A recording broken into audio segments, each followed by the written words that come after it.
السلام عليكم ورحمة الله وبركاته. عشر كان oo kii labaad ee HTML ku baro Soomaali waxaan ku baran doonaa sida loo sameeyo laba sawir la isku hoos qoro ama sawirada la isku hoos qoro, sida loo sameeyo xariiq jiifta oo kala qaybisa qoraalada, iyo sida loo sameeyo linkiyada ama xiriiriyaasha laba bog. Marka ugu horreyn soo diyaarso faylkii aan sameynay ee indexka aan hore u sameynay. Tusaale ahaan waxaan rabnaa inaan laba sadar isku hoos qorno. Paragraafka ka hadlayno waayo paragraafku waxa weeye waa qayb isu wata. لكن صدر بارتنا صدر كوس قرتي تصالحها waxaan sameeynaa paragraph cusub b waxaan ku qortaa marka casharka koowaad waartana ku hoos qorto casharka labaad marka horta paragraph aan xirno intaas waa paragraph soma intuu rabo sii socon karaa laakiin haddii rabto paragraph dhexdiisa inaad laba sar isku hoos qortid barta arabtina kan kale ku hoos qortid wax ku qoraysaa br taasoo muujinaysa in sadarkaas wixii ka dambeeya uu sadar kale ku hoos qormayo enter dheh si macnaa u quruxsanato baa u samaynaysaa ma ahane halka waa lagu qori karaa dil rabo laakiin saad u ogaato macnaa laba isku hoos qoran yihiin waxaa ku qortaa markaas tusaalahaan casharka labaad br kale casharka saddexaad br kale casharka afraad joogsi marka u fiirso marka waxaa isku hoos qormaya afar sawir isku hoos qoran bay noqonayaan haddaan fiirino hadda ku fiirino marka hore save garee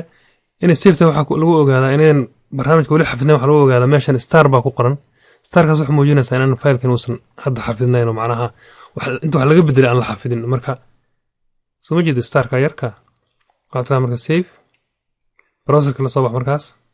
faylkii fur indexka ahaa maxaan ku furi jirnay control o oo open u taagan marka faylkii fur double click waa kuwana sawirada isku hoos qoran soo ma jeedid waxaan qornay casharka waa laba saddexaad afraad oo isku hoos qoran meeshan waan isku dhejinay edit baan ku samayn doonaa hadhow dhib ma leh laakiin waxa weeye waxaa muhiimada inaad garatid sida la isugu hoos qoray laba sar ama dhowr sar waa fahamta maamaani halkaas waxaa kale oo aan niri waxaan sameynaynaa xariiqda kala qaybisa qoraalada tusaale waxaa loo yaqaana xariiqdaas horizontal line ama xariiqda jiifta marka waxaan rabnaa oo kaleeto inaan kala qaybino bartaan oo kaleeto inaan kala qaybinaa rabnaa soo ma marka enter dheh space u samayso marka waxaa ku qortaa hr waxay u taagan tahay horizontal line halkaa waxaa ka soo baxaya marka xariiq baa ka soo baxaysa oo jiifta eeg save garee marka browserkii furo marka waxaad tirahdaa f5 ama refresh eeg soo jeeda xariiqdaas marka qoraalka waxaa ku kala qaybisay xariiq baa ku kala qaybisay soo maha waxa kale aan ku xijinaynaa aan waxaan baranaynaa waxa loo yaqaano sida loo sameeyo link ama laba bog la isugu xiriiriyo haddaba sidaan linka u samayno waxaan u baahannahay bog kale soo maa hadda bage baan haysanaa indexka bage kale inaan samaynaa se u samaynaa bage kale intaynaan linkiga samayn waa inaan bage samaynaa sidaan isugu xiriirino marka fayl cusub sidaan u samayno waxaad tirahdaa file new soo ma aragtid file new marka wuxuu noo sameynayaa new file kii hore meeshan noo ku jiraa awow waa kana kii hore kan cusubna meeshan ka samaysmay marka magaca u bixi waxaad tirahdaa waxaa ku qortaa marka hore html-kii ku qoro waa taqaanaa marka html si loo qoro soo ma html enter head sida caadiga ahaa markaad qortid html-kii oo u samaysid ciwaankii guud kadibna qoraal ku qor qoraal baan ku qoraynaa tusaale ahaan hal paragraph baan ku qoraynaa waxaan qoraynaa b waa fayl labaad oo ku xiriirsan faylka hore wax rabta ku qor kadibna waxaa qortaa xigtaa paragraafkii intaa markaa samaysid waxaad tirahdaa faylka file save as waxaa la tagtaa khaanada tababarka waad garanaysaa meesha ku jirto kadibna waxaa ku qortaa halkaas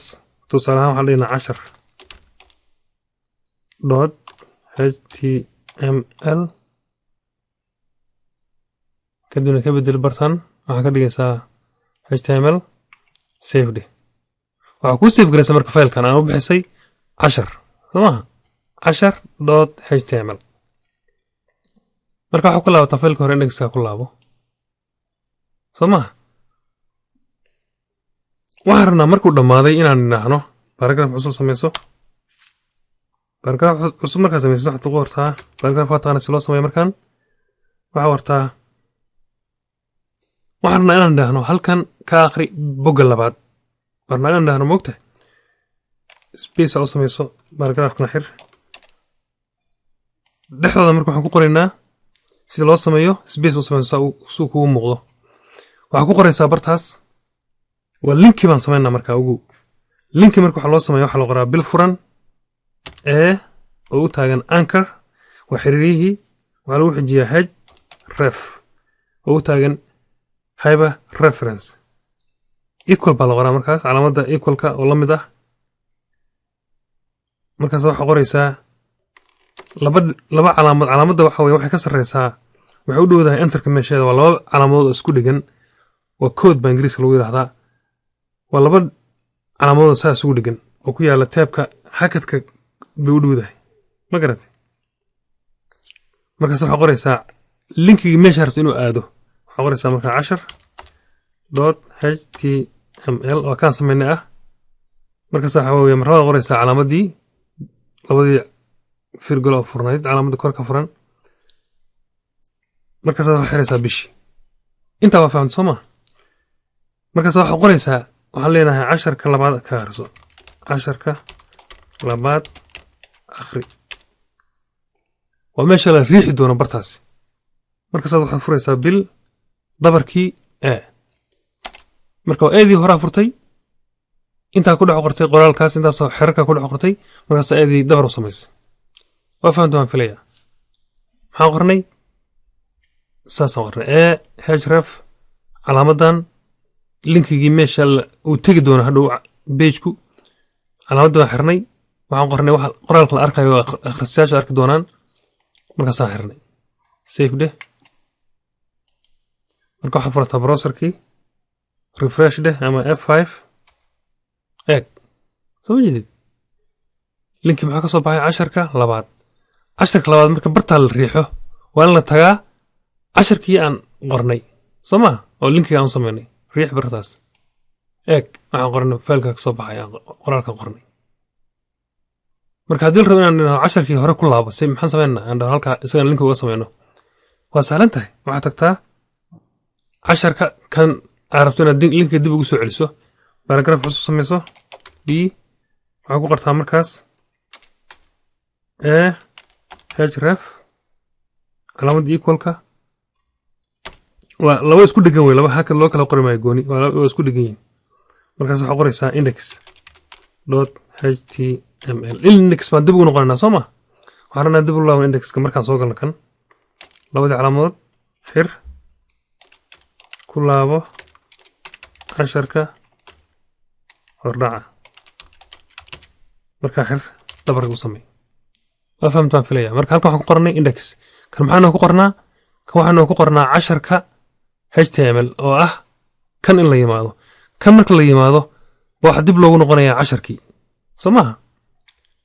marka waxa leedahay save soo furo browserkii refresh dheh F5 waa kana ku laabo 10ka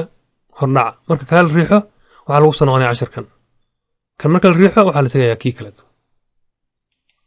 soo ma jeedid marka hadda waxa taqaanaa sida linka loo sameeyo inta rabto oo page baa isku xiriirin kartaa markaas haddaan rabno page saddexaad baan sameynaynaa aan sameyno page saddexaad saan u sameyno page saddexaad aan sameyno page saddexaad saan page saddexaad u sameyno filekan save garay marka le waxaad tiraahdaa file save as si inuu ku sahlanaato waayo kan waxa inoo ku qoran html-kii waynu ku qoran soo ma marka waxaan ka bedelaynaa un keliya waxa gudaha kaga qoran marka waxaad tiraahdaa file save as waxaad tiraahdaa marka 10ka labaad oo kale iska dhig 10 laba ku dar marka waxaad tiraahdaa save qoraalkan ka bedel marka ka masax marka masaxdo qoraal kale ku qor tusaale ahaan qoraalkan aan ku qoray markaan qoro waxaan leeyahay waxa ku laabataa paragraph cusub samee waxaad tirahdaa href equal labadii calaamadood waxaad tirahdaa markaas index .html bishii xir waxaa ku qortaa markaa halka hordhaca kadibna markaa bishii xir waxaad tirahdaa si noogu kala qaybsato calaamad u kala qaybinayso calaamad iska qoro waxaad tirahdaa waxay rabtaa haatee kadibna waxaan qortaa linki kaleeto href calaamadii 10.html waxaan qortaa markaa 10 كواد halka fahamto maaniya marka waxa xirtaa paragraafki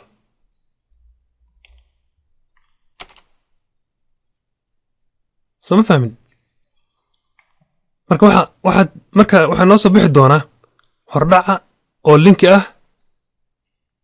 calaamad baan kala qaybsanay sayday labada isku kaana khaldamin markaas space dhini markaasaan qornay 10ka marka tan wuxuu yahay 10kii koowaad oo hordhaca ahaa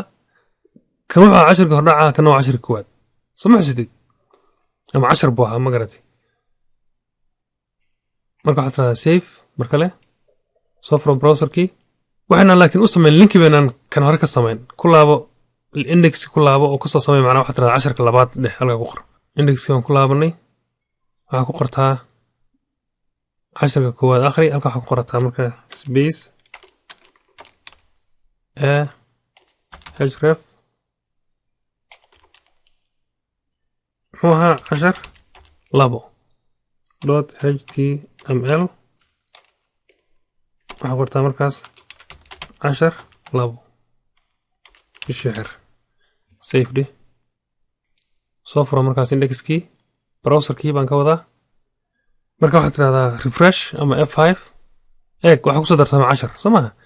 marka 10 koowaad haddii la tago maxaa la tegayaa kan soo aragnay kana waxaa la tegayaa 10kii labaad 10kii labaad kligre waa kana 10kii labaad 10kii labaad maxaa ku qoran marka hordhac oo ah indexkii iyo 10ka koowaad marka haddii rabo in dib loo laabto waxaa leeyahay kanaalka kligrenaya haddii rabo in soo noqdo kanaal la aadiya saddexdii marka saas isu xiriirsan yihiin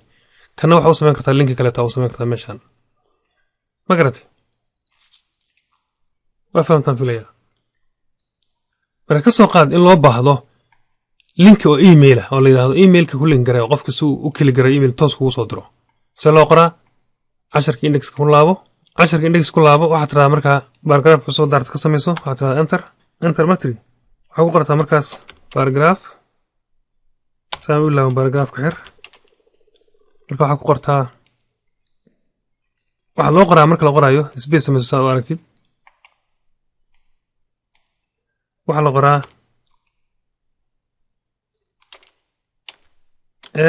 href intaas ka mid wey equal calaamadii markaas waxaa qoraysaa waxay ka duwan tahay marka ilaa hadda ma sameyno page ma sameyno linki in la kili garayo oo marka la yiraahdo emailkaaga email lagu soo diray rabto soo ma waxaa leedahay marka mail to intaas israacsan baa qoraysaa waa mail oo email ah to oo ku socota camalaha markaas waxaa qoraysaa laba dhibcood dul saaran soo ma aragtid markaas waxaa qoraysaa emailkaagii emailkaaga at webka ku leedahay ama hotmail ama gmail wax rabtaa webkaaga ama web waxa laga yaabaa inaad emailka webkaaga ku leedahay .com markaasaa qoraysaa labadii calaamadood oo xiraysaa markaasaa leedahay email ii soo dir ama contact la soo xiriir ama la soo xiriir markaasaa xiraysaa ankarkii macnaha waxa weeyaan eedii markaas dabro samaynaysaa waa fahamta maynaya marka maxaan qornay tii hore waxay ku kala duwan yihiin intaan waa iskaga mid intaan hore waa iskaga mid inta dambana waa iskaga mid linkiga iyo emailku laakiin waxay kaga duwan tahay oo keliya meesha waxaa lagu qorayaa mail to kadibna waxaa la qorayaa laba dhibcood markaas waxaa la qorayaa emailkii iyo oo dhammaystiran tusaalahaan waxaa laga yaabaa inay tahay magacaaga at gmail.com ama magacaaga hotmail.com ama waxaa rabto ahaatee ma fahanti markaas waxaa ku qoraysaa wax la akhrin lahaa la soo xiriir oo kaleeto space zero dalka u samey markaa save dheh soo furo browserkii refresh dheh ama F5 10 كواد بوها ما نو سمينا waxaan sameynay waxaan ka sameynay waxa weeyaan wax 10 ka hordhacaan ka sameynay hordhaca tag waa kana soo jeedid samaartid marka la riixo qofka uu sad gareysan yahay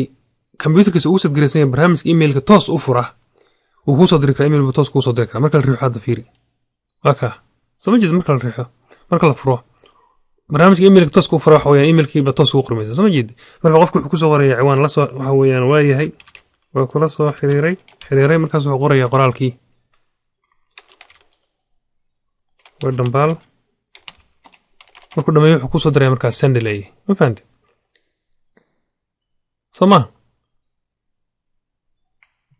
taasna waa garad si loo sameeyo iska xir hadda kan hadirin hadda inaan diro mar rabo waxaan ilaaway meel yarba waxaan ka ilaawmaynayaa tusaalahaan 10 labaad aad wuu shaqeynayaa laakiin paragraafkan ka ilaawo macnaa inaan xiro dabro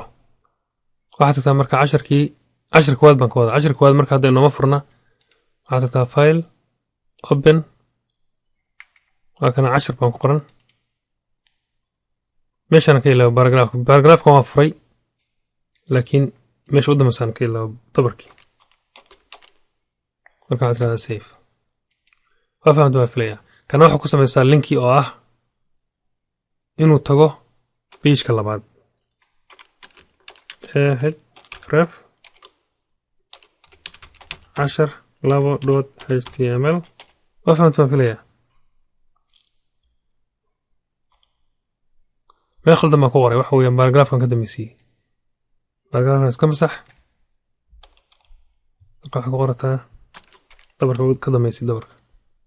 kana waxaa ku samaystaa link oo email lagu soo dirayo ref waxaan nidhi mail to laba dhucood dul saaran emailkaaga @webka.com labadii calaamadood dul saarnaa ama labadii dhic firgolo xir contact dabarka u samee save day marka hadda saddexda fayl waa suu kan xiriirsan yihiin markaad baartid aad aadid browserkii oo tirahdid F5 midka rabtid begal soo hadda marka kan 10 koowaad baa riixaysaa 10 koowaad waxa ku qoran maartay 10 labaad baa ku qoran ama hordhaca tigaysaa 10 labaad baa tigaysaa saddex suu ka xiriirsan yihiin soo ma jeedid hordhaca waxa ku qoran emailkii kan labaadna waxa ku qoran 10 koowaad 10 koowaadna waxa ku qoran contactii kan saddexaadna contact oo sameyn kartaa waa fahamta waa filaya marka waxaan soo baranay oo kale xusuusnow waxaan baranay xariiqda lagu kala qaybiyo marka waxaad rabtaa inaad contactigu ka hooseyso kuwa kaleeto oo xariiq hoos marisid waxaad samaynaysaa paragraph cusub kuna xir haylaawintaas aan ka ilaawo mar labaad marka horizontal linekii ama linekii jiifay ku xir save day intaa marka hadda harta soo koobi yarayso intaa koobi ka soo qaado saddexdaas faylba markaa ku base garee kanimow meeshaan limow control v saa ugu base garaysid marka waxaa ku horizontal lineki iyo paragraafka ku base garaysan waxaad tagtaa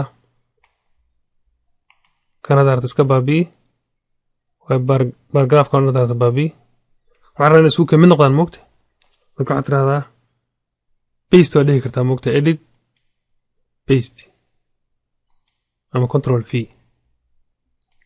save de saddexdii marka page walba la soo galo marka xagga hoos uu kaga qoraya contact aan eegno pageka rabta ugu horreeya soo gal waxaad tirahdaa marka refresh F5 soo ma jeedid xariiq baa ka hoos marsan marka labaad koowaad la galo xariiq baa ka hoos marsan contacti waa kana wax hartaa dhow ku qori kartaa moogta soo ma jeedid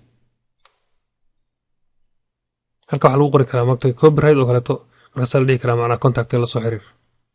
markaasaa gelaysaa kii labaad saddexdii marka ka refresh dheh refresh maaha F5 cilad maxay tahay wayna save garayn ma garatay marka ku laabo faylkii saad u hubisid dhammaantood inaad save garaysay soo ma jeed labada halka waxa weeye hal save kaliya kana waxa waa save all taabo marka kulli waa noo save garaysay markaas marka waxaad tirahdaa refresh F5 waa kaas soo jeedid saddexda marka waa leeyahay contactigi halkaas waxaan ku soo baranay si loo sameeyo br oo ah laba sar oo la isku hoos qorayo br waxa laga soo gaabiyay line break macnaha laba sadar isku hoos qor baa laga soo gaabiyay marka la isticmaalayo html-ka waxa la qoraa br oo marka labadii dabar leh oo macnaha labadii falaarood leh laakiin aan lahayn dabar ma leh soo ma jeedo marka hal br kaliya way laba br ma leh sida paragraph uu leeyahay laba paragraph oo b paragraph wuxuu ahaa b iyo qoraal ku qoran meeshan iyo dabar leh paragraphka dabar leh soo ma xusitid laakiin br2 waxa weeyaan waa br kaliya arta si fiican uma qorin soo ma jeedid laakiin haddii la isticmaalayo xhtml haddii la isticmaali lahaa waxaa la qori lahaa dabarkii waxaa looga samayn lahaa gadaal baa looga samayn lahaa marka hal br baa la samayn lahaa oo dabar laba br male waa hal br oo dabar leh bay ahaan lahayd ma fahanti marka hadda taa waxbaa isku dhimin waxaa muhiimada inaad taqaanid br-ta male dabar male waa br gaar bay u taagan tahay waxaa kale aan soo baranay sida loo sameeyo horizontal line oo line ah laga soo gaabiyey horizontal line htr-tootana ama xariiqda jiifta oo kala qaybisa qoraalada sidoo kaleeto waxa weeyaan html-ku waxa weeyaan dabar male laakiin html-ku waxay leedahay dabar iyada gaar u ah laakiin laba htr lama qoro oo lama qoro macnaha horizontal line oo qoraalka la qoro meeshan oo la sameeyo dabarkii hr ma jirto waa qalad taas waxa weeyaan waxa kama jiraan waa qalad marduuc wey ma fahanti waxaa la qorayaa oo keliya hr markaas waxa soo sameeya linekii taas ma jirto soo maha waxaa jira hr qoraal ka sarreeya qoraal ka hooseeya ba ku hoos qormaya waa fahamtaa maynaya waxa kale aan soo baranay si loo sameeyo linki ama xiriiryaha maxaa waxaa la qoraa bil furan oo ah ka taagan anchor marka waxaa qoraysaa oo laga soo gaabiyey anchor markaas waxaa la qorayaa href oo laga soo gaabiyey hypertext reference oo macnaheedu tahay linkiga meeshii la aadaya baa lagu qorayaa bartaas ma fahanti markaasaa la qorayaa qoraalkii muuqanayay markaasaa la xirayaa dabar loo sameynaya marka sidan oo kaleeto hadda waxaan argaynaa marka si loo sameeyo website loogu xiriiriyo hadda waxaan naqaanaa laba link si loogu sameeyo laakiin marka website lagu xiriirinayo meeshan ciwaanka website lagu qoraya waxa kama duwana inuu hadda waxaan qornay meeshan 10 baan ku qornay soo ma marka website kun baa ku qoraysa oo laga hormaray laakiin http laba dhibcood soo saaran / markaas aad qoraysa website-kii / baa u dambaysiinaysa tan dama khasab ma laakiin waxa waa iska haboonta lagu qoro waa fahamtaa maynaya markaas la qorayaa website-kii magaciisii ama website-ka booqo waxaad halka ku qoraysa ma garatay sida email-ka loo sameeyo ayaan soo baranay iyadana oo link looga dhigo waxaan yiri href markaas la qorayaa mail to markaas waxa la qorayaa email-kaagii qoraalkii soo baxay markaas waxa la xirayaa dabar loo sameeyo waa fahamtaa maynaya hal wax baa marka ku noqonaynaa oo ah sida loo sameeyo tusaale ahaan waxaan qornay 10kii ma garatay ama website baan qornay website-ka waxaan marka inaan page-kana ka bixin page-kii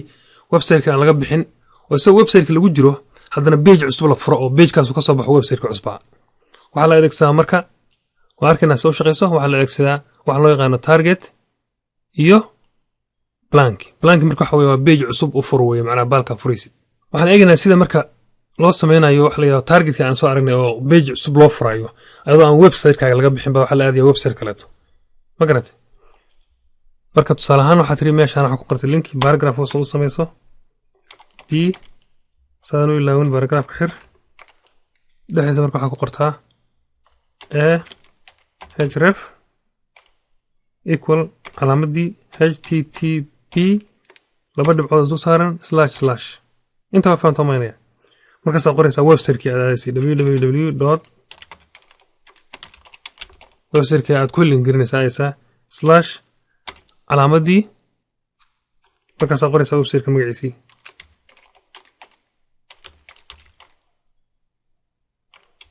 ama wixii la rabo in dadku akhristaan tusaale waxaad dhihi kartaa booqo aqoonkaal.com tusaale ahaan markaa safe dheh marka waxaan idhi safe baan idhi soo maa waxaa booqataa markaas marka indexkii furo refresh dheh f5 waa kana ku qoraya linkigii marka linkigii la kala gareeyo marka kaa la kala gareeyo waxa laga baxaya page-ka u fiirso waliba maynaan samayn targetkii moogtay saa u raagno farqan moogtay marka isla page-kan ka soo baxaya marka tiraahdo waxa ka baxday website-kaagii waxaad aadi aqoon kaal soo ma jeedid marka hada website-kaaga meeshan kama muuqdo back deh dib u soo laabo website-kaaga ku soo noqotay laakiin waxaan rabnaa website-kaaga oo furan oo jooga inuu shaashad cusub furanto oo ka soo baxo aqoon kaal see loo sameynaya